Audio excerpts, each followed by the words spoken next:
Today's top 10 news around the world. Israel ends Jenin operation and trades fire with Gaza. The overnight exchange of rockets and airstrikes follows Israel's major operation in Jenin, where it killed 4 Palestinians suspected of being behind a deadly shooting attack.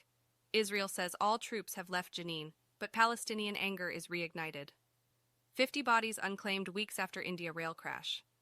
At least 52 bodies remain unclaimed a month after India's deadliest train accident this century, which killed 146 people and injured more than 200. The authorities say they have tried to identify the victims using DNA tests, but some families have not come forward. Colombia's last active guerrilla group agrees truce.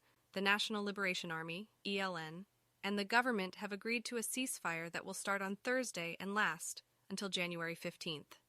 The ELN is Colombia's last remaining rebel group after the peace deal with the FARC in 2016. The truce is seen as a step towards a possible peace negotiation. For the politicians of France, we are nothing. Residents of one of Marseille's most deprived neighborhoods say local despair fuels riots that have erupted in recent weeks. The violence was sparked by the killing of a teenager by police during a chase. The protesters accuse the authorities of neglecting their area and discriminating against them. South Sudan to hold first election since independence. President Salva Kiir has announced that the country's long-delayed elections will be held next year as planned.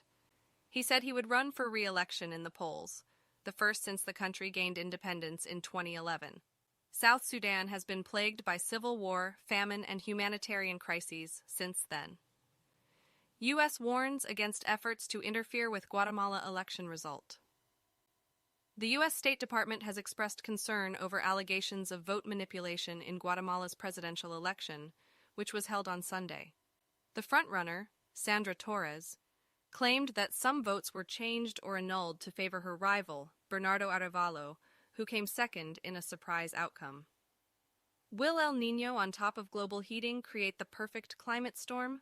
Scientists are warning that a strong El Niño event could exacerbate the effects of climate change and cause more extreme weather events around the world. El Niño is a natural phenomenon that occurs when warm water accumulates in the eastern Pacific Ocean, affecting global atmospheric circulation.